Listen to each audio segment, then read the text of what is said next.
नमस्कार दोस्तों, आप सभी का एक बार फिर से स्वागत है मेरे YouTube चैनल पर। आज के इस वीडियो की शुरुआत मैं अपने सब्सक्राइबर के एक प्रश्न से कर रहा हूं। यह प्रश्न किया है अंशु कश्यप जी ने। इनका पूछना है कि सर 15 दिन में रूल्स और रेगुलेशंस की बात की थी अश्नवी वैष्णव ने।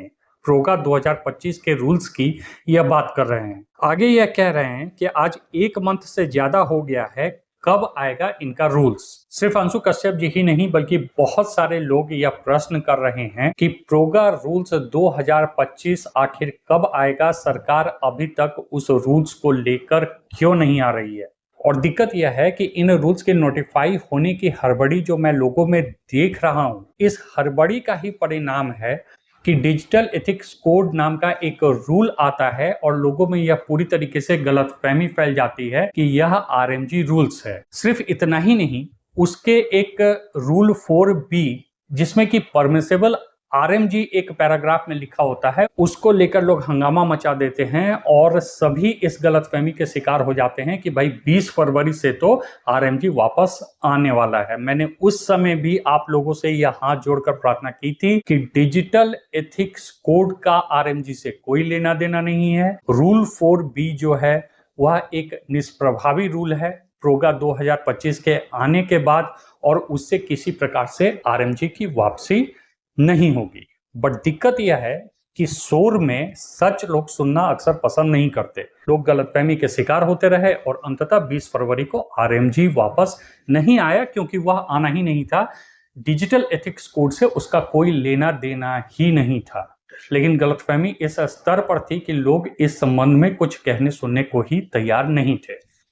बहरहाल अब जो यह चर्चा जोर पकड़ रही है कि सरकार रूल्स को नोटिफाई क्यों नहीं कर रही है, रूल्स को नोटिफाई क्यों नहीं कर रही है, रूल्स को नोटिफाई क्यों नहीं कर रही है, तो भाई आप इस बात को समझो कि प्रोगा रूल्स 2025 नोटिफाई होने का मतलब है कि सरकार ने आरएमजी बैन पर मोहर लगा दी। फिलहाल के लिए मोहर लगा दी। बाद में सुप्रीम कोर्ट जो डिसीजन करे यह एक अलग मसला है, लेकिन सरकारी मोहर तो आरएमजी बैन पर रूल्स के द्वारा लग ही जाएगी। आप में से अधिकतर लोग रूल्स कब आएगा इस बात की रट लगाते रहते हैं, लेकिन कोई इस बात को समझने को तैयार नहीं है कि आखिर ये रूल्स हैं क्या और किस तरह से ये निगेटिव इंपैक्ट ही डालेंगे आरएमजी पर। तो ये जितना डिले हो रहा है उतना अच्छा है। इस बीच अगर सुप्रीम कोर्ट में बहस शुरू हो जाती है और कोई निर्णय आता है तो यह ज्यादा बेहतर साबित होगा और तब एक उम्मीद रहेगी कि आरएमजी हो सकता है रेगुलेशन के साथ वापस आ जाए। तो इस पूरे मसले पर मैं विस्तार से चर्चा करूंगा और आपको बताऊंगा कि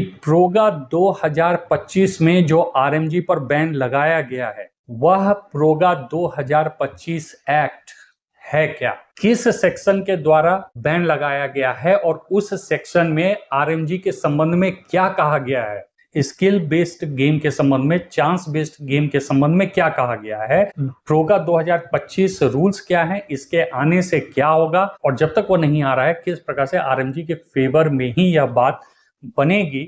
अगर यह रूल्स आ जाती है तो यानी कि सरकार फाइनल मोहर लगा देगी। और एक सबसे बड़ा प्रश्न कि अगर रूल से आरएमजी वापस नहीं आएगी तो आखिर आरएमजी वापस आएगी कैसे। तो चलिए स्टार्ट करते हैं अपना वीडियो और समझते हैं इस पूरे मसले को।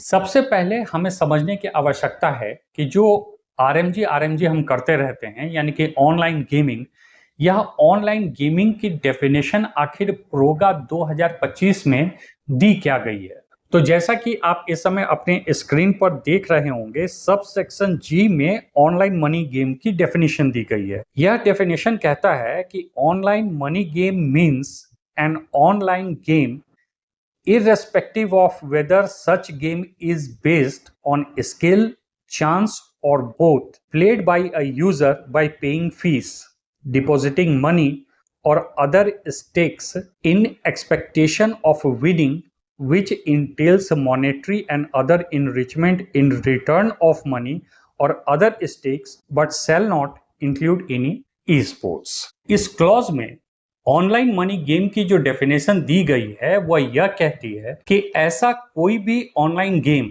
जिसमें यूजर्स फीस दे, मनी डिपॉजिट करे या स्टेक्स लगाए और जीतने पर मॉनेटरी रिवॉर्ड मिले उसे ऑनलाइन गेम माना जाएगा, चाहे वह स्किल पर आधारित हो या चांस पर या दोनों पर। केवल ई स्पोर्ट्स को इससे बाहर रखा गया है। तो अब आप समझें कि आप में से जो लोग इस विषय को लेकर डिस्कशन में पड़े हुए हैं कि आरएमजी जो है वह एक स्किल बेस्ड गेम है या फिर आरएमजी एक चांस बेस्ड गेम है, असल में इस कानून में भारत सरकार ने इस दूरी को खत्म करके दोनों को मिला दिया है और यह कोशिश की है कि चांस बेस्ड गेम और स्किल बेस्ड गेम को एक आरएमजी के तराजू में समान तरीके से तौल दिया जाए। मतलब समझ रहे हो आप? दिक्कत यह है कि इस कानून के इस डेफिनेशन को किसी ने पढ़ने की जहमत नहीं उठाई है। सभी इस मामले में व्यस्त हैं कि यह स्किल बेस्ड गेम है या चांस बेस्ड गेम है, मगर आप में से किसी ने कभी यह डेफिनेशन पढ़ने की कोशिश नहीं की है कि कितने स्मार्टली तरीके से सरकार ने इस अंतर को ही खत्म करने की कोशिश की है और कहा है कि भाई स्किल बेस्ड हो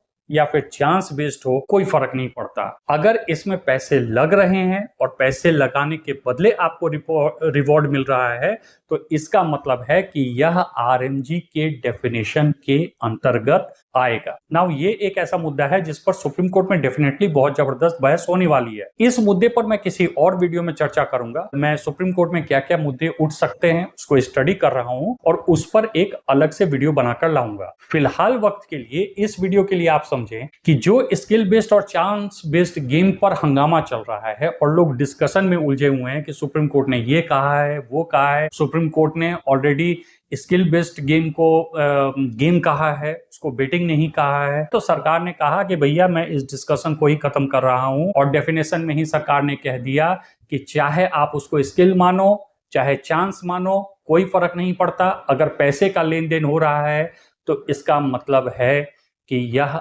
आरएमजी के अंतर्गत आएगा। अब आप समझें कि दिक्कत यह हुआ कि फैंटेसी स्पोर्ट्स, पोकर और रमी जैसे कई गेम भी इसी डेफिनेशन के अंतर्गत आ गए, जिसके कारण उन पर भी पूरी तरीके से बैन लग गया। तो सरकार यहाँ पर स्किल और चांस के बहस में अभी नहीं पड़ना चाहती है। उसने इस डिफरेंस को हटाने की कोशिश की है प्रोगा 2025 से और वह चाहती है कि इस पूरे प्रकरण में पैसे का किसी प्रकार से लेन देन न हो और उसे आरएमजी यानी कि रियल मनी गेम के अंतर्गत उन्होंने बैन कर दिया है। तो चलिए डेफिनेशन हमने समझ लिया, अब हम समझते हैं कि किस सेक्शन के अंतर्गत यह प्रतिबंध लगाया गया है। तो प्रोगा 2025 के सेक्शन 5 के द्वारा यह प्रतिबंध लागू होता है। सेक्शन 5 कहता है no person shall offer and abet, induce or otherwise indulge or engage in offering of online money game and online gaming service। मतलब यहाँ पर सीधा सा प्रतिबंध लगाया गया है कि कोई भी व्यक्ति या कोई भी इंस्टीट्यूशन किसी भी प्रकार के ऑनलाइन मनी गेम या ऑनलाइन मनी सर्विस में इन्वॉल्व होते हैं तो वह पूरी तरीके से अब प्रतिबंधित है। तो यह तो बात हुई प्रोगा 2025 की। अब आप समझें कि जब भी कोई कानून हमारे देश में बनता है तो वह पार्लियामेंट में सबसे पहले एक बिल के रूप में आता है, जैसा प्रोगा के साथ हुआ। प्रोगा बिल 2025 पार्लियामेंट में आया, दोनों सदनों से पास हुआ और राष्ट्रपति की मोहर उस बिल पर लग गई। बिल पर मोहर लगते ही वह बिल एक एक्ट में कन्वर्ट हो जाता है, यानी कि कानून में बदल जाता है और वह एक्ट जो होता है वह सर्वोपरि होता है। अच्छा, एक्ट बन गया। एक्ट बनने के बाद उस एक्ट को फिर जमीन पर लागू करना होता है और उसे जमीन पर लागू करने के लिए रूल्स बनाए जाते हैं, यानी कि क्या क्या प्रोसीजर अपनाया जाएगा ताकि जो मुख्य एक्ट यानी कि मुख्य कानून बना है उसे जमीनी स्तर पर लागू किया जा सके। यही बेसिक अंतर है एक बिल में, एक एक्ट में और एक्ट के रूल्स में। अब सबसे पहले इस सिद्धांत को समझिए, जैसा कि मैंने अभी बताया कि किसी भी कानून में एक्ट सर्वोच्च होता है और रूल्स उसके अधीन यानी कि सबऑर्डिनेट लेजिस्लेशन होते हैं। रूल्स केवल वही व्यवस्था बना सकते हैं जो एक्ट की सीमा के अंदर हो। रूल्स कभी भी एक्ट के विपरीत नहीं जा सकते और यह सिद्धांत कई बार सुप्रीम कोर्ट ऑफ इंडिया के द्वारा एस्टैब्लिश कर दिया गया है। अगर किसी एक्ट में साफ लिखा है कि कोई गतिविधि प्रतिबंधित है यानी कि प्रोहिबिटेड है। तो सरकार केवल रूल्स बनाकर उसे वैध नहीं कर सकती, यानी कि उस प्रोहिबिशन को रूल्स के द्वारा नहीं हटा सकती। ऐसा करने के लिए सरकार को पहले उस मुख्य कानून में संशोधन करना पड़ता है। रूल्स का काम केवल इम्प्लीमेंटेशन और प्रोसीजर तय करना होता है, न कि एक्ट की मूल भावना को ही बदल देना। उदाहरण के तौर पे प्रोगा 2025 एक्ट जो मेन कानून है, उसमें जैसा कि लिखा है, जो अभी मैंने आपको दिखाया कि ऑनलाइन गैम्बलिंग प्रतिबंधित है, यानी कि आरएमजी जिसमें पैसा लगा के रिवॉर्ड पाया जाता है, उसे पूरी तरीके से प्रतिबंधित कर दिया गया है। अब सरकार रूल्स बनाकर यह नहीं कह सकती कि कुछ कंपनियों को लाइसेंस देकर आरएमजी चलाने दिया जाएगा और कुछ को नहीं चलाने दिया जाएगा, या फला कंडीशन अगर कोई कंपनी पूरा करता है तो उसे आरएमजी चलाने दिया जाएगा, और अगर फला कंडीशन पूरा नहीं होता तो उस आरएमजी को चलाने की इजाजत कंपनियों को नहीं दी जाएगी। ऐसा रूल्स के माध्यम से सरकार नहीं कर सकती, क्योंकि यह एक्ट के खिलाफ होगा। एक्ट के खिलाफ क्यों होगा? क्योंकि एक्ट ने आरएमजी पर पूर्ण रूप से प्रतिबंध लगा दिया है। प्रोगा 2025 के रूल्स के द्वारा ही हम समझते हैं कि रूल्स का काम आखिर होता क्या है। तो रूल्स का काम होता है एक्ट को कैसे लागू किया जाएगा, जैसे कौन अथॉरिटी होगी, गेम्स का क्लासिफिकेशन कैसे होगा, इन्वेस्टिगेशन, ब्लॉकिंग, कंप्लायंस कैसे किया जाएगा। यानी कि अगर रूल्स को आप समझें तो यह सिंपली एक इम्प्लीमेंटेशन मैनुअल होता है। तो अगर सरकार रूल नोटिफाई कर देती है तो इसका मतलब होगा कि ऑनलाइन गेमिंग अथॉरिटी बनाने की प्रक्रिया शुरू हो जाएगी। कानूनी रूप से गेम की क्लासिफिकेशन शुरू हो जाएगी, यानी कि कौन सा आरएमजी है, कौन सा ई स्पोर्ट्स है और कौन सा आरएमजी नहीं है। बैंक्स और अदर पेमेंट प्लेटफॉर्म्स पर कंपल्सरली कंप्लायंस लागू हो जाएगा, जिसके बाद आपके बैंक अकाउंट्स बहुत ही तेजी के साथ ब्लॉक होने शुरू हो जाएंगे, या जो भी प्रोसीजर बैंक वाले अपनाएंगे उसके अंतर्गत आपके पेमेंट को भरकस रोकने का प्रयास किया जाएगा। इतना ही नहीं, इस संबंध में इन्वेस्टिगेशन भी शुरू हो सकती है। अगर कोई भी इस एक्ट के प्रोविजन के खिलाफ काम कर रहा है, चाहे वह कोई व्यक्ति हो या फिर इंस्टीट्यूशन हो, तो उसके बाद इन्वेस्टिगेशन और कानूनी कार्रवाई भी शुरू हो सकती है। यानी कि प्रोगा 2025 का जो मूल कानून है उसको लागू करने का पूरा मैकेनिज्म रूल्स नोटिफिकेशन के साथ शुरू हो जाएगा। इस गलतफहमी में आप लोग बिल्कुल न रहें कि रूल्स आने से आरएमजी वापस आ सकती है या गवर्नमेंट रेगुलेशन के साथ इसे वापस ले आएगी। रूल्स में ऐसा कुछ नहीं आने वाला है। मैंने रूल्स के उस ड्राफ्ट को अच्छी तरीके से पढ़ा है और फिलहाल उसमें ऐसा कोई प्रोविजन नहीं है। तो फिर सवाल उठता है कि अगर आरएमजी को रेगुलेशन के साथ आना होगा तो वो आएगा कैसे? अब इसको अच्छे तरीके से समझें।